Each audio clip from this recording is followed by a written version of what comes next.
20,000 साल पहले की बात है, जहाँ जंगलों में एक कबीला रहता है जो बहुत बहादुर और फुर्तीले होते हैं। वो जानवरों का शिकार करके अपना गुजारा करते हैं। कबीले के सरदार का नाम ताऊ होता है, जो सबसे बहादुर होता है। ताऊ का एक 18 साल का बेटा भी होता है, जिसका नाम कैडा होता है। ताऊ कैडा को अपने ही जैसा बहादुर और ताकतवर बनाना चाहता था, इसीलिए वो उसको साथ लेकर बाकी शिकारियों के साथ शिकार करने जाता है। लेकिन कैडा अभी इसके लिए तैयार नहीं था और न ही उसे शिकार करने का कोई अनुभव था। कैडा की माँ यानी ताऊ की पत्नी उससे कहती है कि मेरा बेटा अभी बहुत छोटा है, उसे शिकार पर मत लेकर जाओ। लेकिन ताऊ नहीं मानता, क्योंकि बर्फीला तूफान आने वाला है और सर्दियों में अपनी गुफाओं से बाहर निकलना नामुमकिन होता है। सर्दियों में जिंदा रहने के लिए उन्हें ढेर सारा शिकार करना पड़ेगा, ताकि वो सारी सर्दियां अपनी गुफाओं में आराम से बिता सकें। इसके बाद सब अपनी टोली बनाकर शिकार के लिए निकल जाते हैं। शिकारियों की टोली में कैडा का दोस्त भी होता है। वो सब बहुत लंबा सफर करके काफी दूर चले जाते हैं, जहाँ उनके सामने जंगली भैंसों का एक झुंड होता है। फिर वो जंगली भैंसों का शिकार करने का फैसला करते हैं और सब जमीन पर धीरे धीरे रेंग कर भैंसों के झुंड की ओर बढ़ते हैं। जैसे ही जंगली भैंसों को शिकारियों के बारे में पता चलता है, तो वो शिकारियों को जान से मारने के लिए उनकी ओर बढ़ते हैं। लेकिन सभी शिकारी अपना भाला फेंक कर जंगली भैंसों को डरा देते हैं और अपनी जान बचाने के लिए सभी भैंसे दूसरी ओर भागने लगते हैं, जहाँ बहुत बड़ी खाई होती है। भैंसों की रफ्तार काफी तेज होती है, जो अपने भारी भरकम शरीर को संभाल नहीं पाते और एक एक करके खाई में गिरने लगते हैं। झुंड में एक भैंसा ये सब देखकर गुस्से से पागल हो जाता है, जो भैंसों का सरदार होता है। वो सभी भैंसों में से सबसे बड़ा भैंसा होता है। वो कैडा को मारने के लिए उसकी ओर पूरी रफ्तार से बढ़ता है। कैडा भी अपनी जान बचाने के लिए भागने लगता है। वो भैंसा कैडा को अपने नुकीले सींग मारकर घायल करने की कोशिश करता है, पर उसके सींग कैडा के कपड़ों में फंस जाते हैं। लेकिन वो कैडा को घसीटता हुआ खाई की तरफ ले जाता है।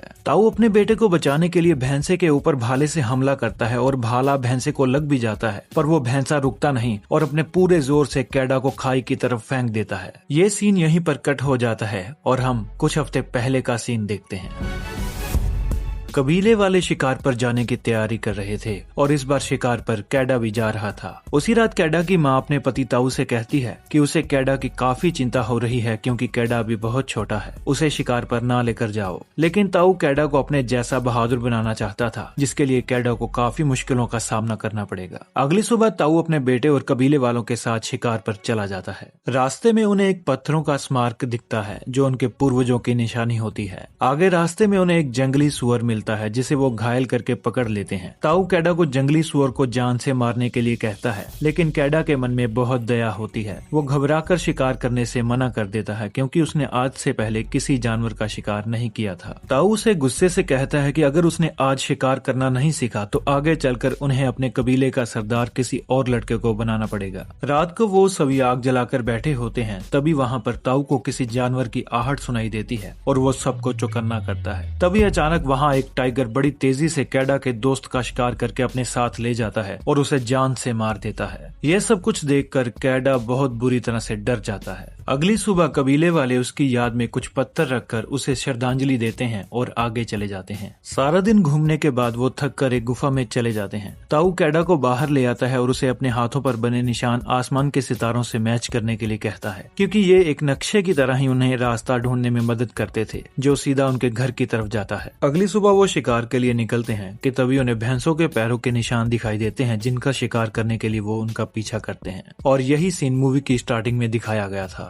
यहाँ हमने ताऊ के बेटे कैडा को पहाड़ी से नीचे गिरते हुए देखा था। कैडा जब खाई में गिरा था, तब वो पत्थर पकड़कर लटक गया था। ताऊ अपने बेटे को बचाने की कोशिश करता है, लेकिन कैडा पहाड़ी से नीचे खाई में बने पत्थर पर गिर जाता है। ताऊ सारी रात उसे पुकारता रहता है, लेकिन कैडा का कोई जवाब नहीं आता और ना ही वो कोई हलचल करता है। सब लोग कैडा को मरा हुआ समझकर उसे श्रद्धांजलि देते हैं और अपने सफर पर निकल जाते हैं। कैडा को मरा हुआ देखकर एक गिद्ध उसका मांस नोचने ही वाला था कि तभी कैडा को होश आ जाता है। वो गिद्ध को पत्थर से मारकर खाई में फेंक देता है। कैडा मरा नहीं था, वो घायल होकर सिर्फ बेहोश हुआ था। कैडा मदद के लिए अपने कबीले वालों को पुकारता है, लेकिन उसकी आवाज सुनने वाला वहाँ कोई नहीं था। वो बहुत निराश हो जाता है और बड़ी सावधानी से नीचे उतरने की कोशिश करता है, लेकिन वो एक जगह पर बहुत बुरा फंस जाता है, जहाँ ना तो वो ऊपर जा सकता है और ना ही नीचे। वो काफी देर तक ऐसे ही लटकता रहता है और कुछ देर बाद वहाँ जोरों की बारिश होने लगती है और पूरी खाई पानी से भर भर जाती है। कैडा पानी देखकर खाई में कूद जाता है और तैर कर किनारे पर पहुंच जाता है। कैडा के पैर की हड्डी टूट गई थी, इसलिए वो अच्छी तरह से चल भी नहीं सकता था। बड़ी मुश्किल से वो खाई के ऊपर जाता है जहाँ से वो नीचे गिरा था, और वहाँ पड़े पत्थरों को देखकर कैडा समझ जाता है कि उसके साथी उसे मरा हुआ समझकर यहाँ से चले गए हैं। ये देखकर कैडा काफी दुखी हो जाता है, और तभी वहाँ पर कुछ भेड़िए आ जाते हैं, जिनसे बचने के लिए कैडा एक पेड़ पर चढ़ जाता है और सारी रात उसी पेड़ पर बिताता है। प्यास लगने की वजह से वो नीचे नदी के पास जाता है, जहाँ पर फिर से वो भेड़िए उसका पीछा करते हैं, और कैडा भागते हुए दोबारा उसी पेड़ के ऊपर चढ़ने की कोशिश करता है कि तभी एक भेड़िया उसका पैर पकड़ लेता है। अपने बचाव के लिए कैडा उस पर वार करके उसे जख्मी कर देता है और पेड़ पर चढ़ जाता है। सुबह उठकर कैडा की नजर उसी भेड़िए पर जाती है जो जख्मी होता है। भेड़िया काफी दर्द से तड़प रहा होता है। कैडा उसे खत्म करने की सोचता है, और जैसे ही वो उसे मारने लगता है, कैडा उसके चेहरे की मासूमियत देखकर रुक जाता है। कैडा उसका मुंह रस्सी से बांधकर अपने साथ एक गुफा में ले जाता है, और वो दोनों वहीं पर सो जाते हैं। अगली सुबह कैडा जड़ी बूटियों का लेप बनाकर अपने जख्मों पर लगाता है, और वो भेड़िया अपना मुंह खोलकर कैडा की तरफ देखकर गुर्राता है। फिर कैडा उसके पास जाकर उसे पीने के लिए पानी देता है। कैडा को उस पर तरस आ जाता है, और वो उसके जख्मों पर भी लेप लगाता है। अब ऐसा लग रहा था कि जैसे उन दोनों में दोस्ती की शुरुआत हो चुकी है। थोड़ी देर बाद कैडा को भूख लगती है। कैडा बाहर जाकर एक खरगोश का शिकार करके उसका गोश्त खुद भी खाता है और भेड़िए को भी खिलाता है। अगली सुबह होते ही कैडा वहाँ से अपने घर की तरफ निकलने लगता है। अपने रास्ते की ओर बढ़ने से पहले वो भेड़िए को वापस अपने झुंड में जाने के लिए कहता है और उसे वहाँ से भगाने की काफी कोशिश करता है, लेकिन भेड़िया अब कैडा को पसंद करने लगा था और वो उसे छोड़ना नहीं चाहता था। काफी कोशिश करने के बाद कैडा अपने रास्ते पर चलने लगता है, और हम देखते हैं कि वो भेड़िया भी धीरे धीरे कैडा का पीछा करने लगता है। कैडा उसे भगाने के लिए उस पर लकड़ी भी मारता है, लेकिन वो भेड़िया लकड़ी को उठाकर उसके पीछे भागने लगता है। ये सब देखकर कैडा का मन भी पिघल जाता है, और वो उसे भी अपने साथ लेकर आगे बढ़ने लगता है, और इसी तरह दोनों दोस्त बन जाते हैं। आगे चलकर भेड़िया जंगली सुअर का शिकार करने की कोशिश करता है और उसे घेर कर कैडा की तरफ भेजता है, लेकिन कैडा जंगली सुअर देखकर डर जाता है और उसका शिकार नहीं कर पाता, इसीलिए उन्हें रात को भूखा ही सोना पड़ता है। धीरे धीरे भेड़िया कैडा को भी शिकार करना सिखा देता है। अब उन दोनों में बहुत अच्छा रिश्ता बन गया था। वो दोनों मिलकर शिकार करते थे और बांट कर उसे खाते थे। एक दिन कैडा नदी के पानी में भेड़िए के साथ खेलता है और भेड़िया उसे मछली पकड़ कर देता है, जिससे खुश होकर वो भेड़िए का शुक्रिया अदा करता है और खुशी में उसका नाम अल्फा रख देता है। उन दोनों की दोस्ती को काफी समय हो गया था, और अब मौसम भी बदलने लगता है और बर्फीली हवाएं चलने लगती हैं। वहाँ चारों ओर बर्फ की चादर फैल चुकी थी। वक्त के साथ साथ मासूम सा दिखने वाला कैडा काफी मजबूत और बहादुर बन चुका था, जिसे भेड़िए ने बहुत अच्छी तरह से शिकार करना भी सिखा दिया था। एक रात दोनों खाना खा रहे होते हैं कि तभी वहाँ पर एक भेड़िया आ जाता है जो अल्फा की तरफ देखकर गुर्राने लगता है। कैडा भेड़िए के ऊपर हमला करने ही वाला होता है कि तभी उसे एहसास होता है कि ये अल्फा का फैमिली मेंबर है। अल्फा का साथी उसे अपने साथ ले जाने आया था। अल्फा अपने साथी के साथ जाने से पहले कैडा की तरफ देखकर उसकी इजाजत मांगता है और कैडा उसे जाने के लिए कहता है।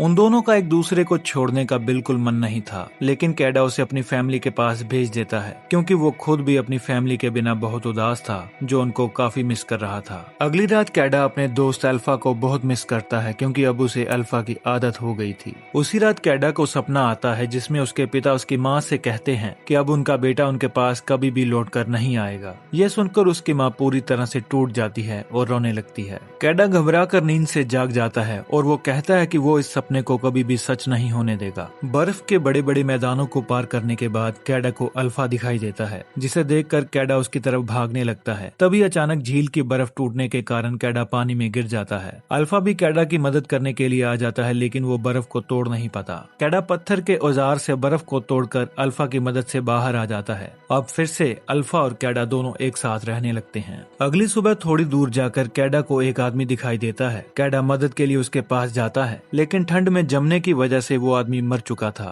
कैडा उसके कुछ कपड़े और शिकार करने के लिए तीर कमान लेकर वहाँ से निकल जाता है। थोड़ी दूर जाकर उन्हें लकड़बग्गों का एक झुंड मिलता है जो अल्फा और कैडा की तरफ आ रहे होते हैं। उनसे बचने के लिए वो गुफा में चले जाते हैं, लेकिन गुफा के अंदर जाते ही अल्फा दूसरी ओर देखकर गुर्राने लगता है। गुफा में एक टाइगर पहले से मौजूद था। शायद ये वही टाइगर था जिसने कैडा के दोस्त का शिकार किया था। टाइगर कैडा के ऊपर हमला करने ही वाला था कि तभी अल्फा टाइगर को रोक लेता है और दोनों में खूंखार लड़ाई होने लगती है। कैडा अपने तीर से टाइगर पर वार करता है और उसे जान से मार देता है। लड़ाई में अल्फा बहुत बुरी तरह से घायल हो चुका था, जिसे बहुत ज्यादा चोटें लगी थी और वो ठीक से चल भी नहीं पा रहा था। कैडा अल्फा की वफादारी देखकर हैरान हो जाता है और सारी जिंदगी उसे अपने साथ ही रखने का फैसला करता है। कैडा और अल्फा का सफर बहुत खतरनाक होता है, क्योंकि जिस मौसम में वो दोनों सफर कर रहे थे, कबीले वाले इस मौसम में अपनी गुफाओं से बाहर भी नहीं निकलते थे। खून जमा देने वाली ठंड में किसी का भी हौसला टूट जाना मामूली बात थी। भूखे प्यासे काफी दिनों तक चलने के बाद वो दोनों बर्फ पर ही सो जाते हैं और अपनी जिंदगी का यही अंत मान लेते हैं। नींद में कैडा को फिर से अपने माँ बाप का सपना आता है, जो उसे अगले सफर पर जाने के लिए इंस्पायर करता है। लेकिन अल्फा बहुत कमजोर हो चुका था और घायल होने की वजह से वो चल भी नहीं पा रहा था, तो कैडा उसे उठाकर धीरे धीरे आगे बढ़ने लगता है और थोड़ी दूर जाकर उसे अपना कबीला दिखाई देता है। कैडा के माँ बाप उसे देखकर बहुत खुश होते हैं। वो कैडा और अल्फा को इलाज के लिए अंदर ले जाते हैं। यहाँ हमें सबसे ज्यादा चौंकाने वाली बात पता चलती है कि अल्फा एक मादा भेड़िया है जो उस गुफा में अपने बच्चों को जन्म देती है। अल्फा तब से प्रेग्नेंट थी जब उसने कैडा को बर्फीले पानी में डूबने से बचाया था, और प्रेगनेंसी के दौरान ही उसने कैडा के साथ इतना खतरनाक सफर किया और उसे जंगली जानवरों से बचाया। उसके लिए ही अल्फा ने अपनी और अपने बच्चों की जान की परवाह किए बगैर जिंदगी और मौत की बाजी लगाकर टाइगर से उसकी जान बचाई थी। कैडा अल्फा को देखकर बहुत रोता है और उसके पास अल्फा का शुक्रिया अदा करने के लिए शब्द नहीं थे, और ये सीन काफी इमोशनल है जिसे शब्दों में बयां नहीं किया जा सकता। फिर कुछ सालों बाद का सीन दिखाया जाता है जिसमें हम देखते हैं कि अल्फा के बच्चे बड़े हो चुके हैं और वो अब कबीले का अहम हिस्सा बन चुके हैं, जो शिकारियों के साथ मिलकर शिकार करने जा रहे होते हैं। और इसी इंस्पिरेशनल मैसेज के साथ ये कहानी यहाँ खत्म होती है कि मुश्किल चाहे जितनी भी कठिन क्यों ना हो, अगर हम जीत की तरफ निरंतर अपने कदम बढ़ाते रहेंगे तो एक दिन हम जरूर जीतेंगे।